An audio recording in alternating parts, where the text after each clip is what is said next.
Chers amis, nous voici au terme de ce temps béni de l'Avent, attendant dans la veille et le silence le grand mystère de la nativité de Jésus. Sommes-nous prêts à accueillir et réceptionner dans nos cœurs un si grand mystère? Il nous faudrait avoir un cœur d'enfant pour cela. Il nous faudrait avoir attendu cet événement inouï dans le jeûne de toute superficialité, de tout superflu, le jeûne du bruit, des émissions, des sollicitations incessantes des réseaux sociaux. Oui, il aurait fallu tout cela. Il aurait fallu cette désappropriation de soi pour accueillir celui qui est. Il aurait fallu cette disponibilité intérieure toute tissée de pauvreté et de silence pour être rendu capable de devenir le couffin du Verbe de Dieu, le lieu de sa manifestation. Peut-être avons-nous le sentiment d'avoir achoppé, de nous être laissés happer par le monde, par le souci des invitations, des cadeaux, des choses de peu d'importance. Vous remarquerez que toute la fête de Noël tourne autour de la venue du Verbe de Dieu, Dieu parmi nous. Or nous prenons malheureusement occasion de cette fête pour l'oublier lui qui est à l'origine de notre joie, pour nous préoccuper comme Marthe de tant de choses, alors qu'une seule chose suffit, cette meilleure part de la veille et de l'attente de l'Emmanuel, Dieu avec nous. Mais il n'est pas trop tard. Le larron sur la croix à côté de Jésus, il ne lui a pas fallu une longue préparation pour obtenir le repentir et entrer au ciel, à la suite du roi des rois. Un seul mouvement vrai du cœur lui a ouvert les portes du paradis. Et bien de même pour nous. Plongeant dans le silence de notre cœur, et il ne faut pas beaucoup de temps pour cela, nous pouvons nous tourner intérieurement vers celui qui vient et lui dire « Me voici, je suis tout à toi. Je désire de tout mon cœur t'accueillir, te contempler, te laisser régner en moi, laisser ton amour triompher de tout ce qui en moi n'est pas ajusté à ta beauté et à ta sainteté. » Et ce seul petit mouvement du cœur est comme la porte ouverte pour l'entrée du roi. Et vous savez que Noël dure 8 jours. C'est ce que nous appelons l'octave. Car ce mystère est si grand que 8 jours ne sont pas de trop pour nous laisser imprégner du mystère.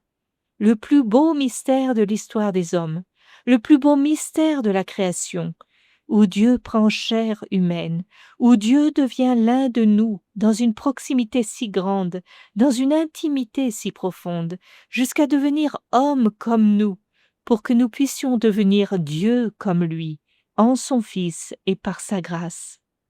Oui, il est grand le mystère de la foi. Et il nous reste encore l'octave pour nous en laisser éblouir. Puissions-nous en effet entrer dans l'émerveillement d'un si grand mystère.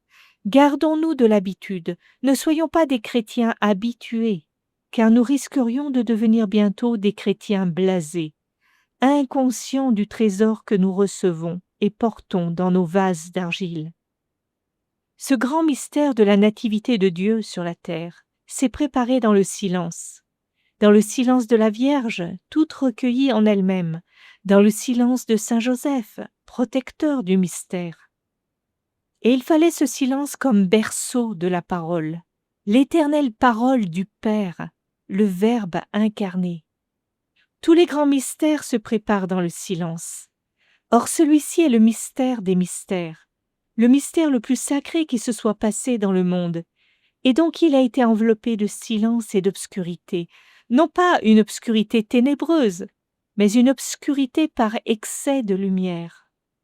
Vous savez, quand la lumière est trop forte, nous sommes éblouis, et nous ne voyons plus rien.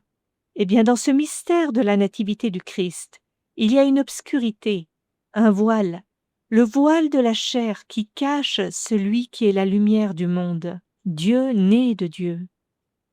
Dans le livre de la sagesse, au chapitre 18, le mystère est dévoilé ainsi.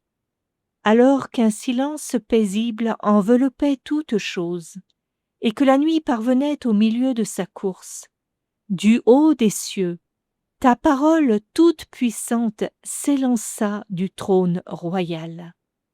C'est donc dans le silence de la nuit, à l'heure du repos des cœurs, que le Verbe de Dieu s'est élancé jusqu'à nous. Il est né de la Vierge Marie sans douleur, comme un rayon de lumière traversant un cristal très pur. Sa conception était miraculeuse, puisqu'il a été conçu du Saint-Esprit, mais sa nativité l'est aussi. Les douleurs de l'enfantement sont la conséquence du péché originel. Mais Marie est l'Immaculée Conception, indemne de la tâche originelle. Elle a donc enfanté sans douleur le Fils de Dieu, sans que soit brisé le sceau de sa virginité. Celui qui, sans semence humaine, s'est fait homme de la Vierge, est aussi celui qui, sans briser le sceau de la virginité, a pu naître de cette même Vierge. Tout est beau en ce mystère, tout est merveilleux. Quand l'ange de Dieu annonçait à Abraham la naissance miraculeuse d'Isaac, alors même que Sarah était trop âgée pour avoir des enfants, n'a-t-il pas dit à Abraham dubitatif : « Y a-t-il rien de trop merveilleux pour le Seigneur ?» Et oui, rien n'est impossible à Dieu, rien n'est trop merveilleux pour le Seigneur. Il est vrai que si nous vivons selon la pseudo-sagesse de ce monde, nous resterons comme Abraham dubitatifs, ou pire, moqueurs, comme notre monde peut l'être aujourd'hui devant les mystères de la foi. Mais si notre âme est nourrie de la parole de Dieu, de la prière, du silence, de l'eau vive qui vient des sacrements, alors notre intelligence aura été renouvelée. Et certes, nous n'allons pas comprendre le mystère, car un mystère reste un mystère. Mais nous allons nous y ouvrir, et la lumière de ce mystère petit à petit va renouveler notre intelligence, illuminer notre âme, et ce mystère nous apparaîtra de plus en plus dans toute sa splendeur. D'où l'importance de la veille pour Dieu. Soyons face à ce mystère de Noël comme les 10 vierges sages qui attendent la venue de l'époux et qui ont rempli leurs lampes de l'huile de la foi, de l'adoration et de la sagesse, pour reconnaître l'époux quand il viendra et le suivre avec bonheur. Ne soyons pas de ces vierges folles, insensées, qui se laissent happer par les choses de ce monde et qui oublient de remplir leurs lampes de l'huile nécessaire à la flamme qui réchauffe le cœur et éclaire l'intelligence. Car le risque serait que nous ne reconnaissions pas le temps de la visitation de Dieu et que nous perdions ainsi le grand trésor de notre vie.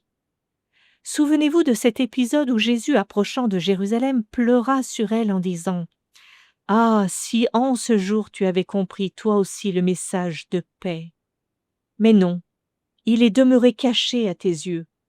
Oui, les jours viendront sur toi, où tes ennemis t'environneront de retranchements, t'investiront, te presseront de toutes parts, et ils ne laisseront pas en toi pierre sur pierre, parce que tu n'as pas reconnu le temps où tu fus visité. » Jésus le Messie attendu est venu avec son message de paix, avec ses mains tendues pour la guérison, et sa propre ville, la ville sainte Jérusalem, n'a pas reconnu en lui la paix de Dieu offerte en ce visage d'homme.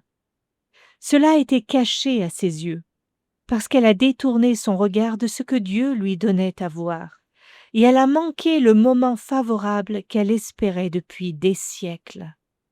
Terrible parole, tu n'as pas reconnu le moment où tu as été visité. À Noël, Dieu nous visite. Cet événement est réactualisé chaque année dans la liturgie de la messe de Noël. Oui, notre Dieu vient nous visiter. Sachons reconnaître sa visitation.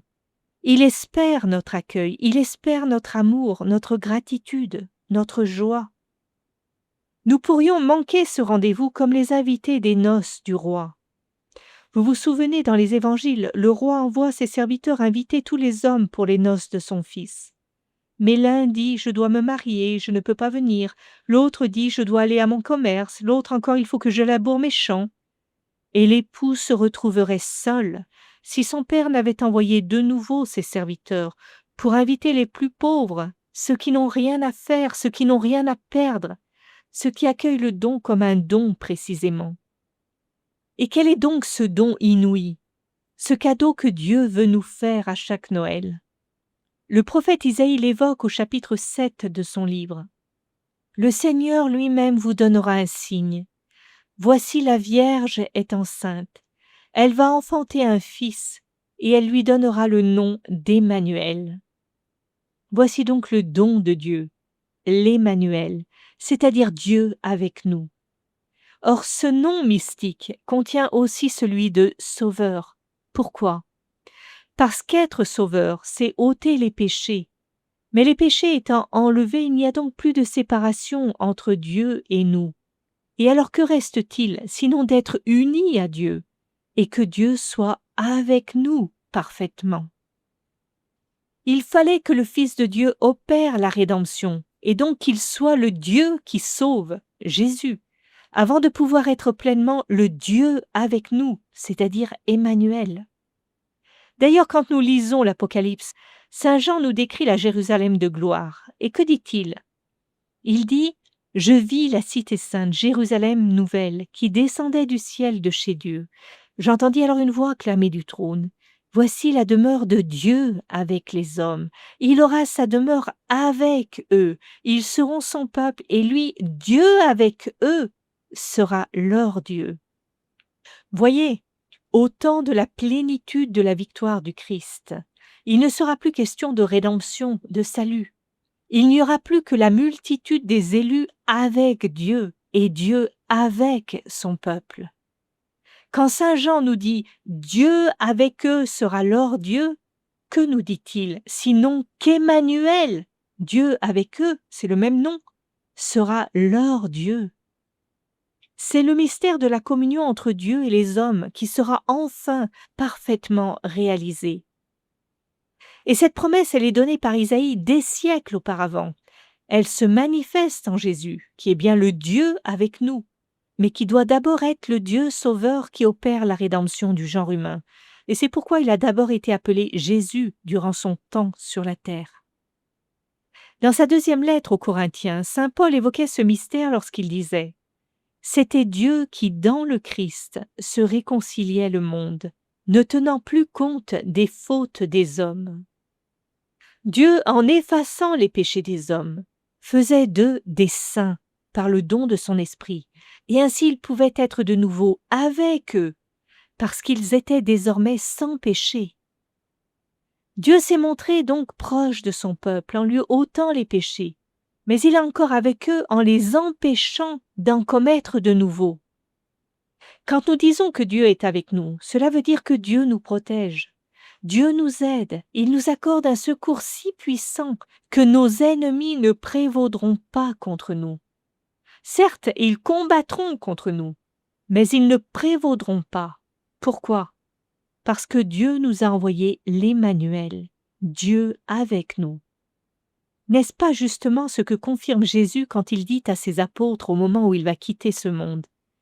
Allez donc de toutes les nations, faites des disciples, les baptisant au nom du Père, du Fils et du Saint-Esprit, et leur apprenant à observer tout ce que je vous ai prescrit. Et voici que je suis avec vous pour toujours jusqu'à la fin du monde. Quelle consolante parole! Oui, Dieu s'est fait connaître comme le Dieu avec nous. Il n'est pas lointain dans son ciel, oublieux de sa création et de l'humanité qu'il a créée. Mais il veille, il protège, il accompagne, il aime, il guide, il fait miséricorde, il se fait proche, il est avec nous. Déjà dans l'Ancien Testament, le Seigneur avait voulu manifester cette proximité avec la tente de la rencontre et l'arche d'alliance, signe de sa présence avec son peuple. Par la voix du prophète Nathan, Dieu disait à David « Je n'ai jamais habité de maison depuis le jour où j'ai fait monter d'Égypte les Israélites jusqu'à aujourd'hui. Mais je cheminais sous une tente et sous un abri, pendant tout le temps où j'ai voyagé avec tous les Israélites. Ai-je dit à un des juges d'Israël, « Pourquoi ne me bâtissez-vous pas une maison de cèdre ?»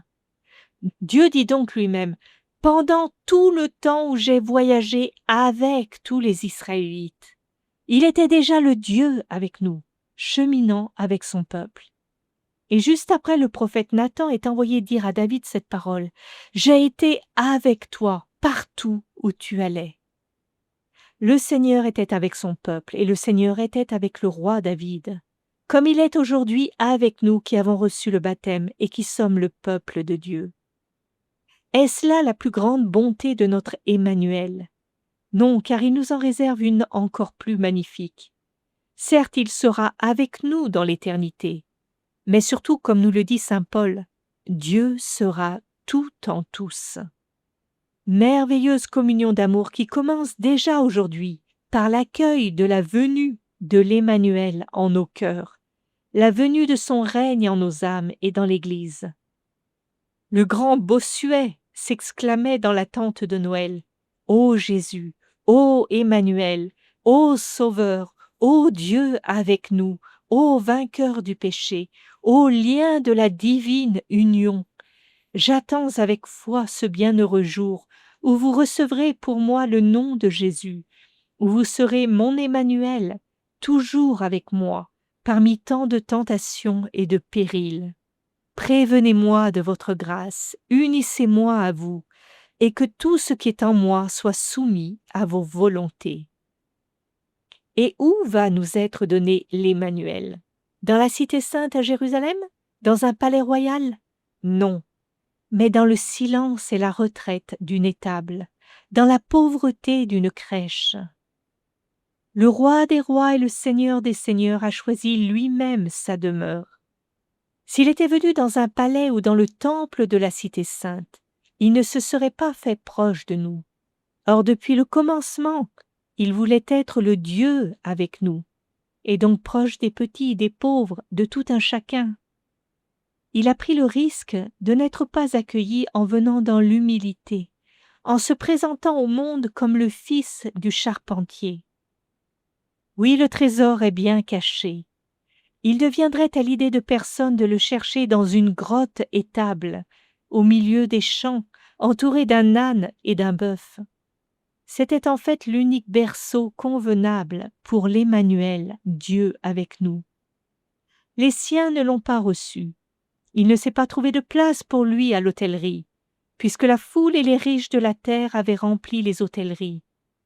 Il n'y a plus pour Jésus qu'une étable abandonnée et déserte, et une crèche pour le coucher. Voilà donc une digne retraite pour celui qui dira plus tard: « Les renards ont leur tanière et les oiseaux du ciel leur nid, mais le Fils de l'homme n'a pas où reposer sa tête. » Ce n'est pas une plainte de la part de notre Dieu, puisque c'est lui-même qui l'a voulu de la sorte. Il a délaissé les lieux habités par les hommes, il a délaissé les hôtelleries où règne le tumulte et l'intérêt. Il désirait quelque chose de plus simple, de plus innocent, de plus silencieux. Il a trouvé là un lieu digne de son amour, et c'est là qu'il est né, comme un rayon de soleil sortant de la Vierge très pure. Il entre en possession du trône de sa pauvreté, et les anges viennent l'adorer.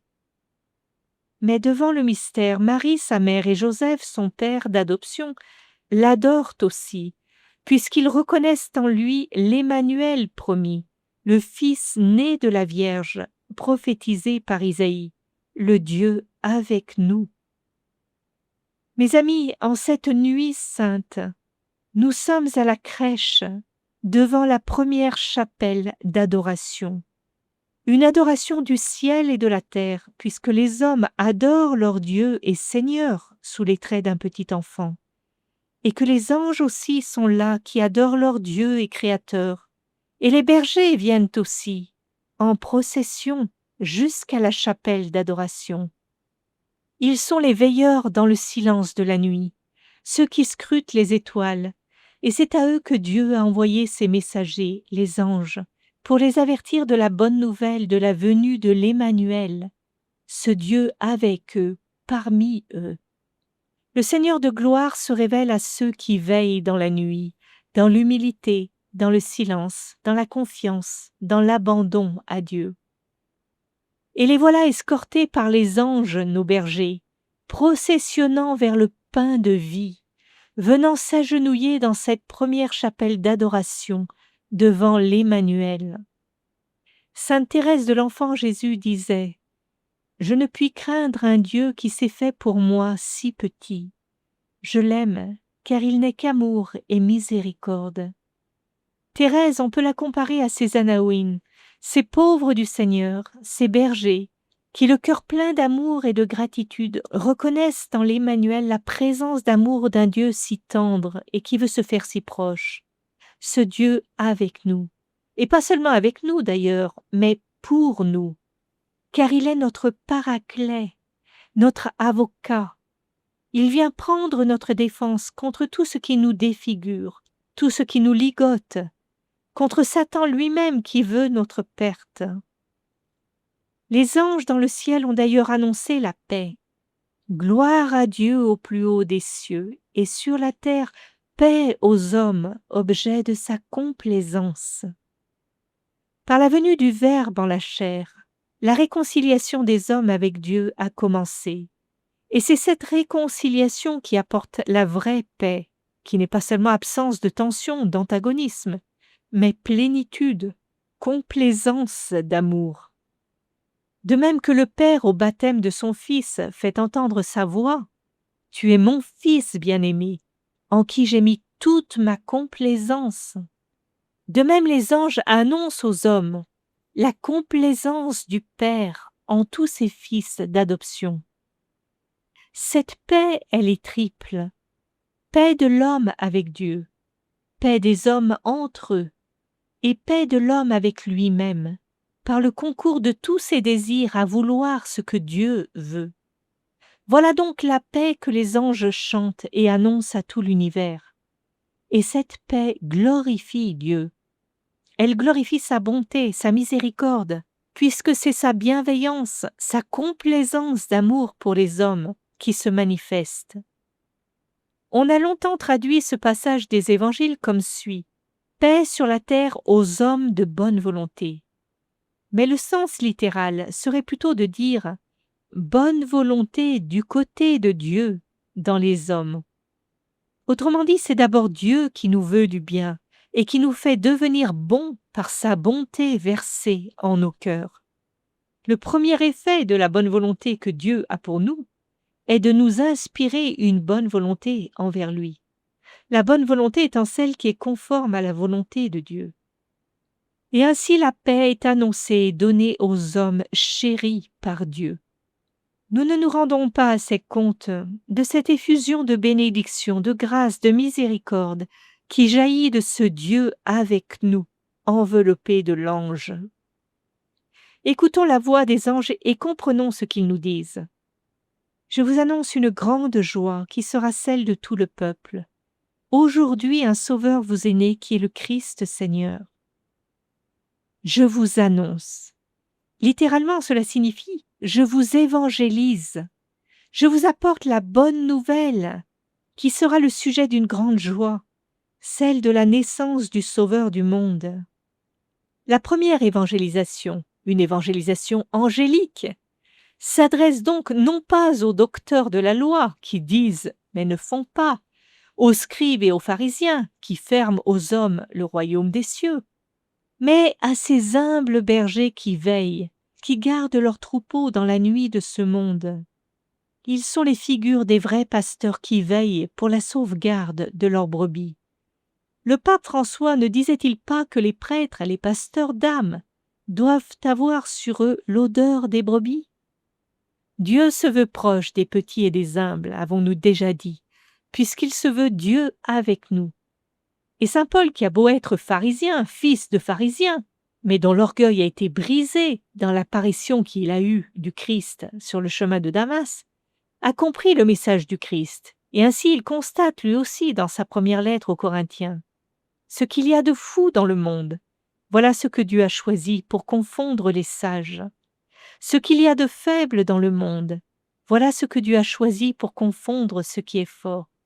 Ce qui dans le monde est sans naissance et ce que l'on méprise, voilà ce que Dieu a choisi. Ce qui n'est pas pour réduire à rien ce qui est, afin qu'aucune chair n'aille se glorifier devant Dieu. Voilà donc les premiers envoyés par les anges pour l'évangélisation, des bergers, précisément ceux qui sont les premiers à se sentir indignes d'un si grand don et d'une mission si noble. Et pourtant le cœur émerveillé, ils ne pourront pas taire le mystère entrevu. Ayant vu, nous dit saint Luc, ils firent connaître ce qui leur avait été dit de cet enfant. Et tous ceux qui les entendirent furent étonnés de ce que leur disaient les bergers. L'émerveillement est contagieux, la bonne nouvelle se répand, et cette bonne nouvelle, elle a trouvé sa source au pied de l'Emmanuel, Dieu avec nous. Elle a jailli de cette première chapelle d'adoration, la crèche de l'enfant Dieu, le tabernacle du pain de vie. Les bergers s'en retournèrent, glorifiant et louant Dieu pour tout ce qu'ils avaient entendu et vu, suivant ce qui leur avait été annoncé. Ils ont vu, ils ont été témoins, et ils ne pourront plus se taire, acclamant Jésus avec beaucoup d'autres jusqu'à son entrée messianique à Jérusalem le jour des rameaux. Alors que les pharisiens se scandalisent de la louange de ces humbles vis-à-vis de Jésus, celui-ci leur répond « N'avez-vous jamais lu ce texte ? De la bouche des tout-petits et des nourrissons, tu t'es ménagé une louange. » Le Seigneur ne compte pas sur les grands de ce monde pour l'annoncer, mais sur les petits qui l'aiment et le reconnaissent pour ce qu'il est, Dieu avec eux. Quant à Marie et Joseph, ils demeurent dans le silence de l'admiration. Marie gardait toutes ces choses dans son cœur. Marie ne dit rien, elle qui pourtant a porté la parole en son sein pendant 9 mois. Elle le laisse louer par tout le monde, mais elle ne dit rien. Et Joseph entre en participation de son silence, comme de son secret. Les humbles ne se glorifient pas des grandes choses que Dieu fait pour eux, mais ils trouvent occasion de ces grandes choses pour louer et glorifier davantage Dieu. Le Seigneur a ainsi déposé son secret dans les cœurs de Marie et de Joseph, comme dans un écrin d'adoration silencieuse. Il les a consacrés gardiens du mystère de la foi. Et il nous invite nous aussi à cette adoration de la présence de l'Emmanuel qui vient visiter notre cœur et y faire sa demeure. Comme le disait Bossuet, il n'y a de bien véritable que ce qu'on goûte seul à seul dans le silence avec Dieu.